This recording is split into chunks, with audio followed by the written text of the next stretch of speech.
Hello বন্ধুরা, আপনারা সবাই সকলে কেমন আছেন? আমি তো বেশ ভালো আছি। তো এখন আমি রান্না করব ফুলকপি, আলু আর মাছের বড়ি দিয়ে একটা নিরামিষ ঝোল বানাবো। তো কি কি আছে সঙ্গে দেখুন। আদা গ্রেট করা, দুটো কাঁচা লঙ্কা নিয়েছি, লবণ, স্বাদ মতো একটু চিনি দিতে হয় মিষ্টি। তো বাকি তো মশলা আছে। তো দেখুন আমি কিভাবে রান্না করি। এখন আমি ফুলকপি আলু বেছে নেব।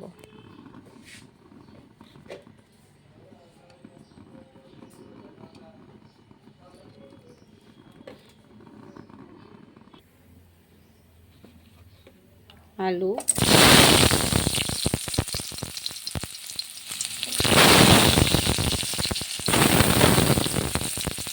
হলুদ, লবণ।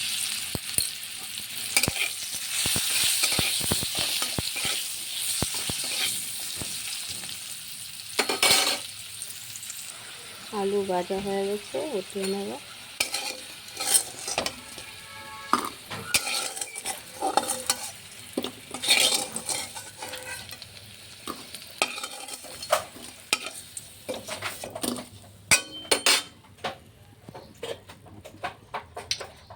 এখন আর একটু তেল দিলাম, কপিটা ভেজে নেব, তারপরে মাছের বড়ি ভেজে নেব।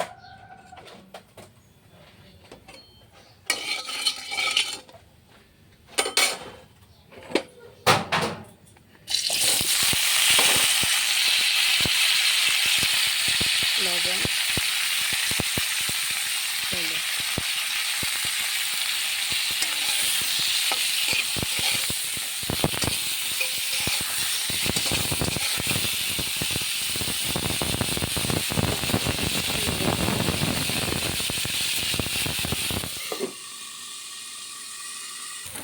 ফুলকপি ভাজা হয়ে গেছে, এখন উঠিয়ে নেব।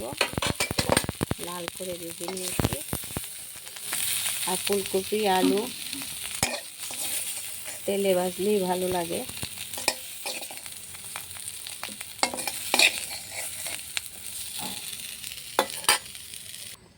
এখন ভেজে নেব মাছের বড়ি।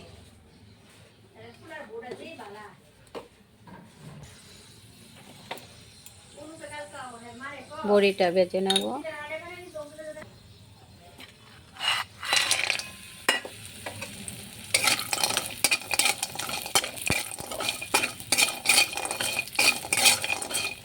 বড়ির এই একটা মানে তেল যতই দাও, তেলটা একদম শুকিয়ে মানে কি হয়ে যায়।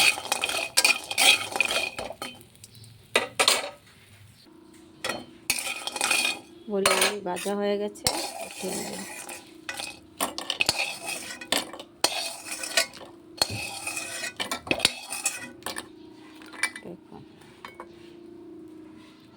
এখন তেল দিয়ে দিলাম, সম্বাস দিয়ে দেব।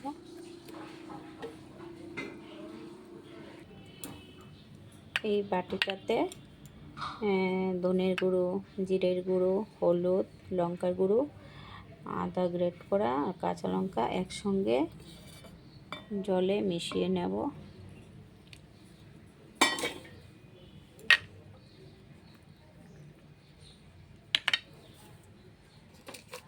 আর একটা শুকনো লঙ্কা, তেজপাতা,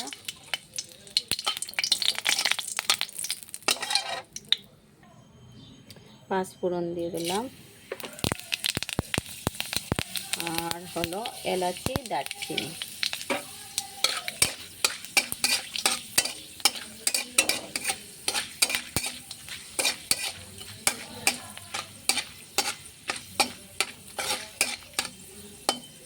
তো ভাজা হয়ে গেছে মশলাটা।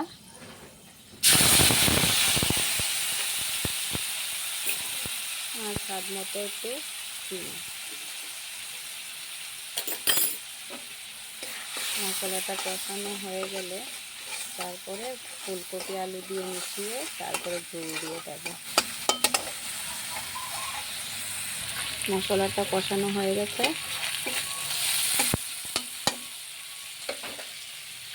এখন ফুলকপি আর আলুটা মিশিয়ে নেব।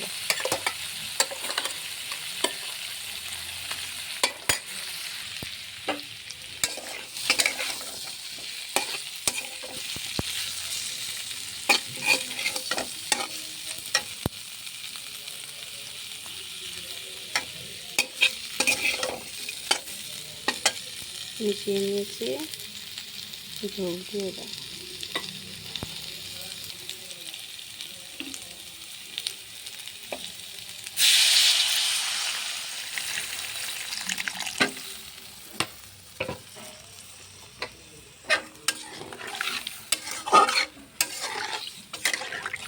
ঝোলটা একটু সিদ্ধ হয়ে গেলে তারপরে বড়িটা দিয়ে দেব, লবণ।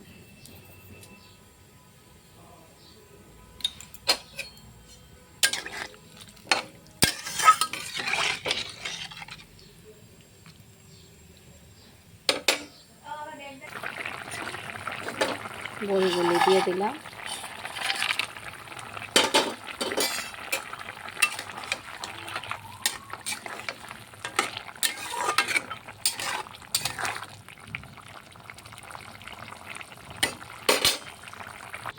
হয়ে গেছে।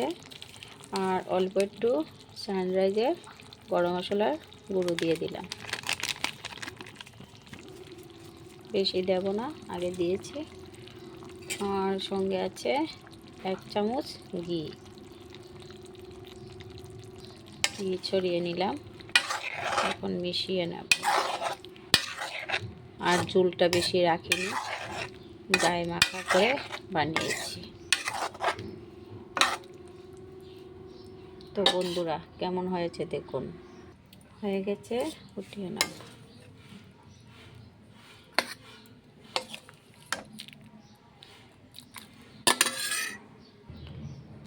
কেমন হয়েছে